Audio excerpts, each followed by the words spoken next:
Friends எல்லாருக்கும் வணக்கம். இன்னைக்கு டுடே நம்ம கிளாஸ்ல வந்து 6th தமிழ்ல இயல் 2 வந்து பார்க்க போறோம். இயல் 2ல ஃபர்ஸ்ட் லெசன் பாத்தீங்கன்னா சிலப்பதிகாரம். நமக்கு இது வந்து சிலபஸ்ல கவர் ஆகாது. பட் ஜிஎஸ்ல வந்து ஜெனரல் ஸ்டடீஸ்ல தமிழ் இலக்கியத்துல வந்து கொஸ்டின்ஸ் வந்து வர வாய்ப்பு இருக்கு. சோ லைட்டா மட்டும் பாத்துக்கலாம். ஓகே, இப்போ சிலப்பதிகாரம் வந்து யார் எழுதுனா இளங்கோவடிகள். இதுல வந்து மெயின் லைன்ஸ் வந்து எப்படி ஸ்டார்ட் ஆகும்னா, திங்கள், ஞாயிறு, மாமலை. அதாவது திங்கள்னா நமக்கு தெரியும் சந்திரன், ஞாயிறுனா சூரியன், மாமலை மூன்றையும் வந்து வச்சு பாட்டு பாடியிருக்கிறது யாருன்னு கேட்டோம்னா இளங்கோவடிகள். ஓகே, ஜஸ்ட் இது மட்டும் நீங்க வந்து ஞாபகம் வச்சுக்கிட்டா போதும். நெக்ஸ்ட் சொல்லும் பொருளும். திங்கள் நிலவு, கொங்கு மகரந்தம், அலர் மலர்தல், திகிரி ஆணை சக்கரம், பொற்கோடு பொன்மயமான சிகரத்தில், மேரு இமயமலை, நாமநீர் அச்சம் தரும் கடல், அலி கருணை. இன்னொரு டைம் சொல்றேன், நோட் பண்ணிக்கோங்க. திங்கள் நிலவு, கொங்கு மகரந்தம், அலர் மலர்தல், திகிரி ஆணை சக்கரம், பொற்கோட்டு பொன்மயமான சிகரத்தில், மேரு இமயமலை, நாமநீர் அச்சம் தரும் கடல், அலி கருணை. Okay, next நூல்வெளி. நூல்வெளி வந்து நமக்கு வந்து யூனிட் 6க்காக லைட்டா பாத்துக்கலாம். அது பொருந்தாதது அப்படின்னு நம்ம தமிழ்ல வந்து கேட்கறதுக்கும் வாய்ப்பு இருக்கு. சோ அதுலயே வந்து பாத்துக்கலாம். ஓகே, இப்போ சிலப்பதிகாரம் காப்பியத்தை இயற்றியவர் வந்து இளங்கோவடிகள். இவர் வந்து சேர மன்னர் மரபை சேர்ந்தவர். இவரோட சிலப்பதிகாரத்தோட நூற்றாண்டு பாத்தீங்கன்னா 2ஆம் நூற்றாண்டுல வந்து எழுதப்பட்டிருக்கு. நம்ம வந்து 50 ஒன்றுதான் வந்து சிலப்பதிகாரம் சொல்றோம். 50 காப்பியங்கள் வந்து மொத்தம் 5 வரும். அதுல ஒன்றுதான் வந்து சிலப்பதிகாரம். சிலப்பதிகார, சிவசிந்தாமணி, மணிமேகலை, வளையாபதி, குண்டலகேசி, இப்படி வந்து 50 காப்பியங்கள் இருக்கு. இதுல பொருந்தாதது அப்படிங்கிற ஒரு தமிழ்ல கொஸ்டின்ஸ் கேட்கவும் வாய்ப்பு இருக்கு. சோ ஜஸ்ட் நோட் பண்ணிக்கோங்க. இதோட வேறு பெயர்கள் எப்படிலாம் போற்றப்படுதுன்னா, முத்தமிழ் காப்பியம், குடிமக்கள் காப்பியம். சிலப்பதிகாரத்து பெயர்கள் பார்த்தோம்னா முத்தமிழ் காப்பியம், குடிமக்கள் காப்பியம். ஓகே, அப்புறம் சிலப்பதிகார, மணிமேகலை வந்து இரட்டை காப்பியங்கள்னு வந்து சொல்றாங்க. நம்ம ஆல்ரெடி ஃபர்ஸ்ட் பார்த்த மாதிரி திங்கள், ஞாயிறு, மலை அப்படின்னு இயற்கையை வந்து வாழ்த்துவதாக இந்நூல் வந்து தொடங்குகிறது. ஓகே, நூல்வழி பார்த்தாச்சு. Next book back. கழுத்தில் சூடுவது தார். தார்னா மாலை. நம்ம பொருள் கூறுகள்ல பார்த்தோம். கழுத்தில் சூடுவது தார். கதிரவனின் மற்றொரு பெயர் ஞாயிறு. பாட்டுல பார்த்தோம். கதிரவனின் மற்றொரு பெயர் ஞாயிறு. வெண்குடை என்று சொல்லை பிரித்தெழுத கிடைப்பது வந்து வெண்மை கூட்டல் குடை. பொற்கோட்டு சொல்லை பிரித்தெழுத கிடைப்பது பொன் கூட்டல் கோட்டு. நெக்ஸ்ட் கொங்கு கூட்டல் அலர் சேர்த்தெழுத கிடைப்பது வந்து கொங்கலர். அவன் கூட்டல் அலிபோல் சேர்த்தெழுத கிடைக்கும் சொல் வந்து அவன் அலிபோல். ஓகே, புக் பேக் பார்த்தாச்சு. நெக்ஸ்ட் லெசன் வந்து காணி நிலம். காணி நிலம் வந்து நமக்கு பாரதியார் எழுதியிருப்பாரு. சோ இதுவும் வந்து நமக்கு வந்து யூனிட் 6ல தான் தமிழ் இலக்கியத்துலதான் வரும். தமிழுக்கு வந்து கவர் ஆகாது. சோ பாட்டு நமக்கு தேவையில்லை. சொல்லும் பொருளும். காணி நில அளவை குறிக்கும் சொல். மாடங்கள் மாளிகையின் அடுக்குகள். சித்தம் உள்ளம். காணி நில அளவை குறிக்கும் சொல். மாடங்கள் மாளிகையின் அடுக்குகள். சித்தம் உள்ளம். ஓகே, நெக்ஸ்ட் நூல்வெளி. இது வந்து யூனிட் 6க்காக பாத்துக்கிறோம். பாரதியாரோட இயற்பெயர் பாத்தீங்கன்னா சுப்பிரமணியன். நேற்று ஃபர்ஸ்ட் இயர்ல பாத்தீங்கன்னா பாரதிதாசோட இயற்பெயர் வந்து சுப்புரத்தினம். அதாவது ஃபர்ஸ்ட் ஃப்ரெஷரா படிக்கிறவங்களுக்கு இதெல்லாம் வந்து கன்ஃபியூஸ் ஆகும். சோ நீங்க வந்து ஒவ்வொரு டைம் படிக்கும் போது அதை ரிப்பீட் பண்ணிக்கிறோம். ஓகே, இவர் வந்து எட்டயபுரமன்னரால் பாரதி எனும் பட்டம் வழங்கி சிறப்பிக்கப்பட்டவர். இவரோட பட்டம் வந்து பாரதி யார் கொடுத்தாங்கன்னா எட்டயபுரம் மன்னர். ஓகே, நெக்ஸ்ட் வந்து இவர் வந்து எப்படி பாட்டு பாடியிருக்காங்க. கவிதையின் வழியாக விடுதலை உணர்வை ஊட்டியவர். மண் உரிமை பெண் உரிமைக்காக பாடியவர். இதே மாதிரி நம்ம நேற்று பாரதிதாசனுக்கும் பார்த்தோம். பெண்களுக்காக புரட்சி கருத்துக்களை வந்து பாடியிருப்பாரு. அப்படின்னு கேட்டா வந்து பாரதிதாசன். மண் உரிமை பெண் உரிமை அப்படின்னு கொடுத்தா வந்து பாரதியார். சோ எப்பவுமே வந்து நம்ம இப்படி ரிலேட் பண்ணி படிச்சுக்கிட்டா நமக்கு வந்து கன்ஃபியூஸ் ஆகாது. ஓகே, நெக்ஸ்ட் வந்து பாத்தீங்கன்னா இவரோட நூல்கள் பாஞ்சாலி சபதம், கண்ணன் பாட்டு, குயில் பாட்டு. பாஞ்சாலி சபதம், கண்ணன் பாட்டு, குயில் பாட்டு. இதை நம்ம ஏன் பாத்துக்கிறோம்னா, பொருந்தாததுல 4 பாட்டு கொடுத்துட்டு இதுல எது பாரதியாரோட நூல்கள்ல பொருந்தாததுன்னு கேட்பாங்க. அதுக்காக தான் இந்த மாதிரி லைன்ஸ் எல்லாம் நம்ம தெளிவா படிச்சுக்கணும். Okay, next book back. கிணறு என்பதை குறிக்கும் சொல் வந்து கேணி. கிணறுக்கு இன்னொரு பொருள் வந்து கேணி. சித்தம்னா உள்ளம். மாடங்கள்னா அடுக்குகள். மாடங்கள்னா அடுக்குகள். நன்மாடங்கள் பிரித்தெழுதுக நன்மை கூட்டல் மாடங்கள். நிலத்தின் இடையே நிலத்தின் கூட்டல் இடையே. முத்து கூட்டல் சுடர் முத்து சுடர். நிலா கூட்டல் ஒளி நிலா ஒளி. ஓகே, நெக்ஸ்ட் மேட்ச் பொறுத்துக. முத்து சுடர் போல் எது இருக்குது அப்படின்னு பாத்தீங்கன்னா நிலா ஒளி. தூய நிறத்தில் மாடங்கள், சித்தம் மகிழ்ந்திட தென்றல். முத்து சுடர் போல்னா நிலா ஒளி முத்து மாதிரி இருக்குது, சுடர் போல இருக்குது. தூய நிறத்துல வந்து என்ன இருக்குது, மாடங்கள். சித்தம் மகிழ்ந்திட வந்து தென்றல். ஓகே, நெக்ஸ்ட் சிறகின் ஓசை. இது வந்து நமக்கு வந்து சிலபஸ்ல கவர் ஆகாது, சோ ஸ்கிப் பண்ணிக்கலாம்.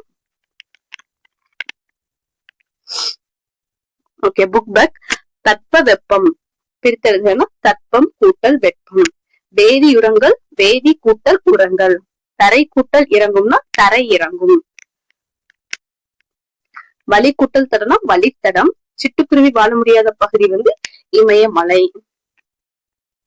ஓகே, மிக நீண்ட தொலைவு பறக்கும் பறவை ஆர்டிக் ஆலா. மிக நீண்ட தூரம் பறக்கும் பறவை வந்து ஆர்டிக் ஆலா. பறவைகள் வலசை போதை பற்றி பாடிய தமிழ் புலவர் யாருன்னா சக்தி முத்த புலவர். பறவைகள் இடம்பெயர்வதற்கு வலசை போதல் என்று பெயர். இந்தியாவின் பறவை மனிதர் வந்து டாக்டர் சலீம் அலி. நெக்ஸ்ட், பறவைகள் வலசை போக காரணங்களுள் ஒன்று வந்து தட்பவெப்பநிலை மாற்றம்.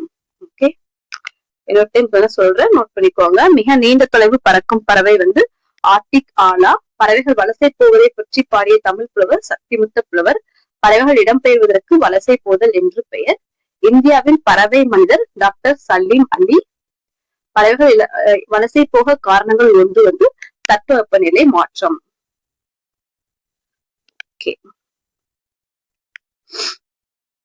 இது வந்து நம்ம வந்து பொருத்தமான சொல்லை கொண்டு நிரப்புகன்னு கொடுத்திருக்காங்க.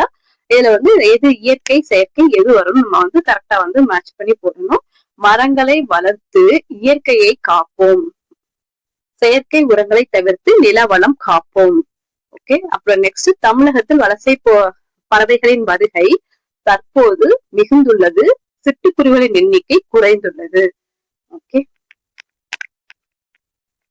இது நமக்கு சிலபஸ் டாபிக் கிடையாது, சோ ஸ்கிப் பண்ணிடலாம்.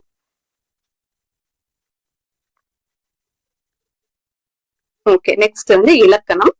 முதல் எழுத்தும் சார்பெழுத்தும். நமக்கு வந்து சிலபஸ்ல வந்து ஃபர்ஸ்ட் இருக்கிறது எழுத்துதிகாரம் தான். சோ வந்து எழுத்துக்கு வந்து நம்ம வந்து இம்பார்ட்டன்ஸ் கொடுத்து பாத்துக்கோங்க. எழுத்துக்கள் இரண்டு வகைப்படும். முதல் எழுத்துக்கள், சார்பெழுத்துக்கள். முதல் எழுத்துக்கள்னு பாத்தீங்கன்னா உயிரெழுத்து 12, மெய்யெழுத்து 18 ஆகிய 30 எழுத்து தான் வந்து நம்ம வந்து முதல் எழுத்துக்கள் வந்து சொல்றோம். இவ்விரு எழுத்துக்கள் தோன்றுவதற்கு இயங்குவதற்கு முதற் காரணமாக இருக்கிறது வந்து முதல் எழுத்துக்கள்னு சொல்றோம். ஓகே, நெக்ஸ்ட் வந்து சார்பெழுத்துக்கள். சார்பெழுத்துக்கள்னா முதல் எழுத்துக்களை சார்ந்து வருவதை வந்து நம்ம சார்பெழுத்துக்கள்னு சொல்றோம். அதாவது உயிர் மெய் இந்த ரெண்டு எழுத்துக்களை சார்ந்து வரதான் வந்து சார்பெழுத்துக்கள் சொல்றோம். இது வந்து 10 வகைப்படும். ஓகே, இந்த 10 வகை வந்து நம்ம தெளிவா பாத்துக்கணும், ஏன்னா பொருந்தாதெல்லாம் கேட்க வாய்ப்பு இருக்கு. உயிர்மெய், ஆயுதம், உயிரலபடை, ஒற்றலபடை, குற்றிய லுகரம், குற்றிய லுகரம், ஐகார குறுக்கம், மகர குறுக்கம், ஔகார குறுக்கம், ஆயுத குறுக்கம். ஓகே, இப்போ உயிர்மெய். உயிர்மெய்னா என்னன்னு நம்ம வந்து பாத்துக்கிறோம். மெய் எழுத்துக்கள், உயிர் எழுத்துக்கள் ஒன்று ஒன்று சேர்வதால் தோன்றுவதா உயிர் எழுத்துக்கள். நமக்கு வந்து தெரியும், ஜஸ்ட் லைன் ரீட் பண்ணிக்கணும். இந்த லைன் வந்து நோட் பண்ணிக்கோங்க. உயிர்மெய் எழுத்தின் ஒலி வடிவம் எப்படி இருக்குன்னா மெய்யும் உயிரும் சேர்ந்ததாக இருக்கும். அதாவது உயிர்மெய் எழுத்தோட சவுண்ட் எப்படி இருக்குன்னா மெய்யும் உயிரும் ரெண்டுமே சேர்ந்ததாக இருக்கும். ஆனா வரி வடிவம் பாத்தீங்கன்னா மெய் எழுத்தை மட்டும்தான் ஒத்தி இருக்கும். நம்ம எழுதும் போது நம்ம அப்படி புரிஞ்சு படிக்கணும். இப்ப க எழுதணும்னா அது வந்து மெய்யெழுத்தை தான் ஒத்து இருக்குது. இக்கு அதோட வடிவம் மாதிரிதான் இருக்குது, சோ மெய்யெழுத்து. ஆனா ஒலிக்கும் கால அளவு பாத்தீங்கன்னா உயிரெழுத்தை ஒத்திருக்கும். அந்த உயிரெழுத்துக்கு அந்த சவுண்ட் தான் கேல வரும். சோ ஒலிக்கும் கால அளவு வந்து உயிரெழுத்தை ஒத்திருக்கும். ஒலி வடிவம்னு சொன்னாங்கன்னா உயிரும் மெய்யும் சேர்ந்ததாக இருக்கும்னு சொல்லணும், குழப்பிடக்கூடாது. வடிவம்னா ரெண்டும் சேர்ந்தது, கால அளவுனா ஒன்லி உயிரெழுத்து மட்டும். ஓகே, நெக்ஸ்ட் முதல் எழுத்துக்களை சார்ந்து வருவதா வந்து இவை வந்து சார்பெழுத்துக்கள் வகையில் அடங்கும்னு சொல்றாங்க. அதாவது நம்ம ஃபர்ஸ்டே பார்த்தோம், சார்பெழுத்துக்கள் வகையில உயிர்மை இருந்துச்சு. நெக்ஸ்ட் வந்து ஆயுதம். ஆயுதம் பாத்தீங்கன்னா 3 புள்ளிகளை உடைய தனித்த வடிவம் பெற்றதுன்னு சொல்றாங்க. இதோட வேறு பெயர்கள் எவ்வளவு? முப்புள்ளி, முப்பார் புள்ளி, தனிநிலை, அக்கேனம். திரும்ப படிச்சுக்கோங்க, முப்புள்ளி, முப்பார் புள்ளி, தனிநிலை, அக்கேனம். இந்த மாதிரி வேர்ட்ஸ் எல்லாம் வந்து டைப்ஸ்ல வருதுன்னா அது வந்து கண்டிப்பா பொருந்தாதெல்லாம் வரும். சோ படிக்கும்போது எப்பவும் தெளிவா படிச்சுக்கோங்க. ஓகே, இது வந்து ஆயுதம் வந்து நுட்பமான ஒலிப்பு முறை உடையது. தனக்கு முன்னால் ஒரு குறில் எழுத்தையும் தனக்கு பின்னால் ஒரு வல்லின உயிர்மை எழுத்தையும் பெற்று சொல்லி நிலையில் மட்டுமே வரும். ஓகே, ஆயுதம் வந்து தனக்கு முன்னால் ஒரு குறில் எழுத்தையும் தனக்கு பின்னால் ஒரு வல்லின உயிர்மை எழுத்தையும் பெற்றுதான் வரும் சொல்றாங்க. தனித்து இயங்காது, முதல் எழுத்துக்களாகிய உயிரையும் மெய்யையும் சார்ந்து இயங்குவதால் ஆயுத எழுத்து வந்து சார்பெழுத்து அப்படின்னு வந்து சொல்றாங்க. உயிரும் மெய்யும் சார்ந்து வரும். ஓகே, இப்ப பாக்ஸ் டேட்டா முதல் எழுத்துக்கள் மட்டும் இடம்பெறும் சொற்கள் பாத்தீங்கன்னா ஆம், அதாவது உயிரும் மெய்யும் சேர்ந்தாதான் நான் வந்து முதல் எழுத்துக்கள் சொல்றோம். சோ ஆ உயிர், இம் வந்து மெய். அதுக்கு எக்ஸாம்பிள் வந்து ஆம். நெக்ஸ்ட் வந்து பாத்தீங்கன்னா முதல் எழுத்துக்கள் இடம்பெறாத சொற்கள் குருவி, இது வந்து பாத்தீங்கன்னா உயிர்மை வந்திருக்கு. சோ இது வந்து முதல் எழுத்துக்கள் இடம்பெறாத சொற்களுக்கு வந்து எக்ஸாம்பிள். ஓகே,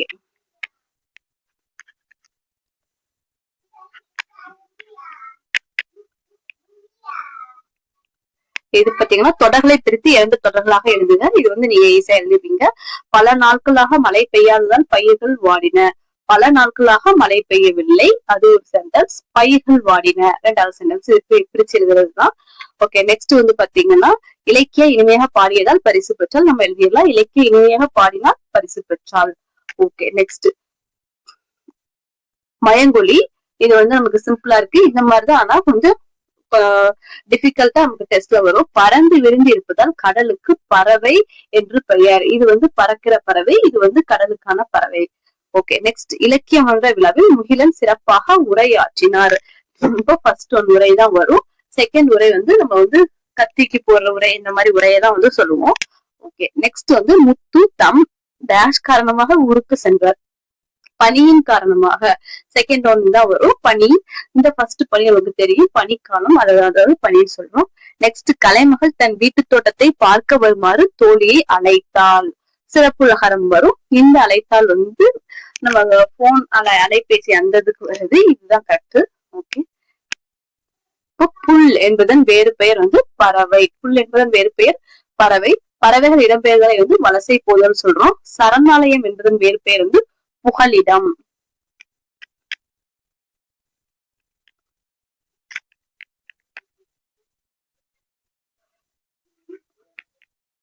ஓகே, நெக்ஸ்ட் வந்து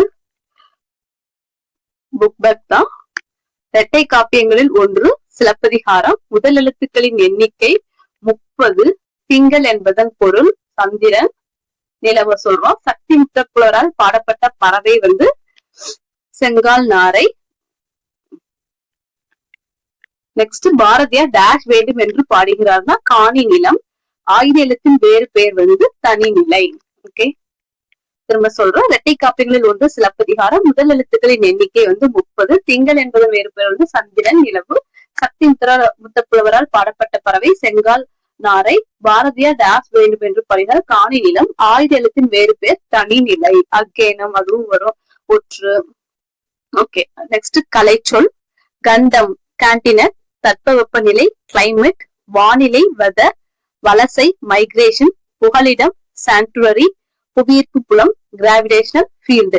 இதுல நமக்கு வந்து வானிலை ப்ரீவியஸ் இயர் கொஸ்டின்ஸ் கேட்டிருக்காங்க. 6th புக்கான அசால்ட்டா இருக்காதீங்க. எந்த லெசன்ல இருந்தாலும் நமக்கு கொஸ்டின்ஸ் வந்து கேட்கறதுக்கு வாய்ப்பு இருக்கு. ஓகே, கண்டம் கேண்டினட். தட்பவெப்ப நிலைனா கிளைமேட். வானிலை வெதர். வலசை மைக்ரேஷன். புகலிடம் சாங்சுவரி. புவியீர்ப்பு புலம் கிராவிடேஷனல் ஃபீல்டு. ஓகே, டுடே இயல் 2 வந்து முடிஞ்சிச்சு. இதுல வந்து நெக்ஸ்ட் வந்து இயல் 2ல திருக்குறள் இருக்கு. சோ அதையும் நம்ம வந்து சேர்த்தே பாத்துக்கலாம். நம்ம வந்து எப்பவுமே படிக்கும்போது திருக்குறள் சேர்த்தே படிச்சுக்கிட்டா வந்து நமக்கு வந்து பின்னால அதுக்காக தனியா டைம் வந்து ஒதுக்க வேண்டியது இல்லை. ஓகே, இதுல வந்து நம்ம வந்து படிக்கும் போது அது எந்த அதிகாரத்துக்கு கீழே வருதுன்னு சேர்த்தே வந்து படிச்சுக்கலாம். இப்போ ஃபர்ஸ்ட் வந்து கடவுள் வாழ்த்து அதிகாரத்துல வந்து வருது. இது நமக்கு எல்லாருக்கும் தெரிஞ்ச குறள் தான். ஜஸ்ட் ஒன் டைம் ரைட் பண்ணி விட்டுறேன். அகர முதல எழுத்தெல்லாம் ஆதி பகவன் முதற்றே உலகு. அகரமே எழுத்துக்களுக்கு தொடக்கம், அது போல ஆதி பகவனே உலகுக்கு தொடக்கம் சொல்றாங்க. நெக்ஸ்ட் அதிகாரம் பாத்தீங்கன்னா வான் சிறப்பு. வான் சிறப்புல என்ன திருக்குறள் நமக்கு வருதுன்னா 2 திருக்குறள் வருது. ஃபர்ஸ்ட் ஒன் வந்து விண்ணின்று பொய்ப்பின் வெறிநீர் வியனுலகத்து உள் நின்று உடற்றும் பசி. மழை உரிய களத்தில் பெய்யாது போனால் உலகத்து உயிர்களை எல்லாம் பசி துன்புறுத்தும். வெண்ணின்று பொய்ப்பின் விரிநீர் வியனுலகத்து உள் நின்று உழற்றும் பசி. ஓகே, நம்ம வந்து திரும்ப திரும்ப ரிப்பீட் பண்ணி படிச்சாதான் நமக்கு வந்து ஈஸியா மறக்காம இருக்கும். ஓகே, நெக்ஸ்ட் வந்து கெடுப்பதும் கெட்டார்க்கு சார்வாய் மற்ற ஆங்கே எடுப்பதும் எல்லாம் மலை. நமக்கு வந்து 2லயுமே மலை மலைன்னு வந்துருது. சோ நம்ம அதை வச்சு இது வந்து அதிகாரம் வான் சிறப்புன்னு போட்டுடலாம். ஓகே, உரிய காலத்தில் பெய்யாது கெடுப்பதும் மழைதான், உரிய காலத்தில் பெய்து காப்பதும் மழைதான். ஓகே, கெடுப்பதும் மழைதான், காப்பதும் மழைதான் சொல்லியிருக்காங்க. நெக்ஸ்ட் அதிகாரம் பாத்தீங்கன்னா நீத்தார் பெருமை. ஓகே, நீத்தார் பெருமையில என்ன திருக்குறள் தான், செயற்கரிய செய்வார் பெரியர், சிறியர் செயற்கரிய செய்களாதார். முடியாத செயலையும் முடித்து காட்டுபவர் தான் வந்து பெரியோர், முடியாது அப்படின்னு நினைக்கிறவங்க வந்து சிறியோர்னு சொல்றாங்க. நம்ம இது வந்து நம்ம டிஎன்பிஎஸ்சி எக்ஸாமுக்கு தான் எக்ஸாம்பிளான திருக்குறள். நம்ம முடியாதுன்னு நினைச்சிட்டா நம்ம கீழே போயிடும், சின்னவங்களா ஆயிரும். முடியாத செயலையும் முடிச்சு காட்டுறவங்க பெரியார், நம்ம பெரியவரா இருக்கணும். சோ கண்டினியூ பண்ணுங்க. நெக்ஸ்ட் வந்து மக்கட்பேறு அதிகாரம். மக்கட்பேறுல பாத்தீங்கன்னா தம்மின் தம் மக்கள் அறிவுடைமை மாநிலத்து மண்ணுயிர்க்கு எல்லாம் இனிது. தம்மை விட தம் பிள்ளைகள் அறிவுடையோர் என்றால் மக்களுக்கு அதுதான் மகிழ்ச்சின்னு சொல்றாங்க. ஓகே, நெக்ஸ்ட் அதே மக்கட்பேர்லதான் ரெண்டு திருக்குறள் வந்து கொடுத்திருக்காங்க. ஃபர்ஸ்ட் வந்து தம்மின் தம் மக்கள் அறிவுடைமை மாநிலத்து மண்ணுயிர்க்கெல்லாம் இனிது. செகண்ட் ஒன் வந்து ஈன்ற பொழுதில் பெரிதோக்கும் தன் மகனை சான்றோன் என கேட்ட தாய். இப்போ தன் பிள்ளையின் புகழை கேட்ட தாய் பெற்றெடுத்த போது அடைந்த மகிழ்ச்சியை விட பேரு மகிழ்ச்சி அடைவாள்னு சொல்றாங்க. ஓகே, நெக்ஸ்ட் வந்து அதிகாரம் அன்புடைமை. அன்பிலார் எல்லாம் தமக்குரியர், அன்புடையார் என்பும் உரியர் பிறர்க்கு. அன்பு இல்லாதவர் எல்லா பொருளும் தமக்கே உரியது என்பார்கள், அன்பு உடையவர்கள் தம் உடம்பும் பிறர்க்கே என்பார்கள். ஓகே, நெக்ஸ்ட் அன்புடைமை அதிகாரத்துல அடுத்த குறள், அன்பின் வலியது உயிர்நிலை அஃதிலார்க்கு என்பதோல் போர்த்த உடம்பு. இது வந்து இந்த டைம் வந்து குரூப் 2 2025ல வந்து கேட்டிருந்தாங்க. அன்பு இருப்பதுதான் உயிருள்ள உடல், அன்பு இல்லாதது வெறும் எலும்பும் தோலும் தான். ஓகே, நெக்ஸ்ட் இனியவை கூறல் அதிகாரம். நம்ம வந்து எப்பவுமே வந்து திருக்குறள் படிக்கும் போது அதிகாரத்தை படிச்சுட்டே படிங்க. ஏன்னா அதிகாரம் எந்த இதுல இடம்பெற்றுவதுன்னு மெயினா கேக்குறாங்க இப்பெல்லாம். சோ அதையும் நோட் பண்ணிக்கோங்க. பணிவுடையன் இன்சொலன் ஆதல் ஒருவருக்கு அணியல்ல மற்ற பிற. பணிவும் இன்சொல்லுமே ஒருவருக்கு மிகச்சிறந்த அணிகலன்கள் ஆகும், மற்றவை அணிகலன்கள் ஆகா. ஓகே, நெக்ஸ்ட் வந்து இனிய உளவாக இன்னாத கூறல் கனி இருப்ப காய்கவம் தற்று. இனிய சொல் இருக்கும் போது இன்னாச்சொல் பேசுவது கனி இருக்கும் போது காயை உண்பதை போன்று. ஓகே, திருக்குறள் வந்து முடிஞ்சிச்சு. இப்போ நூல்வழி பார்க்கலாம். ஓகே, நூல்வழி ஃப்ரெஷர்ஸ் வந்து நல்லா நோட் பண்ணிக்கோங்க. திருவள்ளுவருடைய வேறு பெயர்கள் வந்து பாத்தீங்கன்னா வான்புகழ் வள்ளுவர், தெய்வ புலவர், பொய்யில் புலவர். திருவள்ளுவரோட காலம் பாத்தீங்கன்னா 2000 ஆண்டுகளுக்கு முற்பட்டவர்னு சொல்றாங்க. திருக்குறள் அறத்துப்பால், பொருட்பால், இன்பத்துப்பால் என 3 பிரிவுகளை கொண்டு கூடியது. நமக்கு எல்லாருக்கும் தெரியும். 17 கீழ்கணக்கு நூல்கள் ஒன்று. இதான் வந்து நமக்கு சிலபஸ் டாபிக்ஸ். அதாவது அறநூல்கள் கொடுத்திருக்காங்க. அறநூல்கள்ல வந்து 17 கீழ்கணக்கு நூல்கள் எல்லாமே வந்து கவர் ஆகும். இந்த அறநூல்கள்ல மிகப்பெரிய நூல் வந்து நம்ம திருக்குறள் தான் வந்து சொல்றோம். திருக்குறள் வந்து இல்லாததும் இல்லை சொல்லாததும் இல்லை என்ற வகையில் சிறந்து விளங்குகிறதுன்னு சொல்றாங்க. இதோட வேறு பெயர்கள், திருக்குறளுக்கு வேறு பெயர்கள் வந்து பாத்தீங்கன்னா உலக பொதுமறை, வாயுரை வாழ்த்து. இது வந்து நம்ம போக போக ப்ரீ கிளாஸ்ல வந்து இன்னும் மற்ற பெயர்கள்ல வந்து பார்க்கலாம். இப்ப வந்து 6th வந்து இந்த 2 பெயர்கள் மட்டும் தான் கொடுத்திருக்காங்க. ஓகே, திருக்குறள் வந்து பல மொழிகளில் வந்து மொழிபெயர்க்கப்பட்டுள்ளது. அதாவது 107 மொழிகள்ல வந்து மொழிபெயர்க்கப்பட்டுள்ளதுன்னு எக்ஸாக்டா வந்து சொல்லுவாங்க. ஓகே, நூல்வழி முடிஞ்சிருச்சு. Book back. மக்களுக்கு மகிழ்ச்சியை தருவது அறிவுடைய மக்கள், ஒருவருக்கு சிறந்த அணி இன்சொல். நெக்ஸ்ட் இனிய உளவாக இன்னாத கூறல் கனி இருப்பு காய்கவம் தற்று. அன்பிலா எல்லாம் தமக்குரியர், அன்புடையார் என்பும் உரிய பிறர்க்கு. ஓகே, திருக்குறள்ல வந்து இந்த மாதிரி சிறு வினாக்களும் வந்து நம்ம வந்து நோட் பண்ணிக்கணும். ஏன்னா இந்த மாதிரி கொஸ்டின்ஸே வந்து நமக்கு வந்து ஸ்டேட்மெண்ட்ல எடுக்கிறதுக்கு சான்சஸ் இருக்கு. ஓகே, உயிருள்ள உடல் எது? அன்பு இருப்பது. எழுத்துக்களுக்கு தொடக்கமாக அமைவது அகரம். அன்பிலா அன்புடையார் செயல்கள் யாவை? அன்பு இல்லாதவர்கள் உலகில் உள்ள எல்லா பொருட்கும் தனக்கே சொந்தம் என்பார்கள். அன்புடையவர்கள் தன்னுடைய உடம்பும் பிறர்க்கே சொந்தம் என கூறுவார்கள். ஓகே, இயல் 2 வந்து இதோட முடிச்சு நம்ம நெக்ஸ்ட் கிளாஸ்ல வந்து இயல் 3 பார்க்கலாம். உங்களுக்கு வந்து லெசனோட திருக்குறள் வந்து எடுக்கலாமா இல்ல வெறும் இயல் மட்டும் எடுக்கலாமான்னு கமெண்ட்ஸ் பண்ணுங்க. Friends, thank you.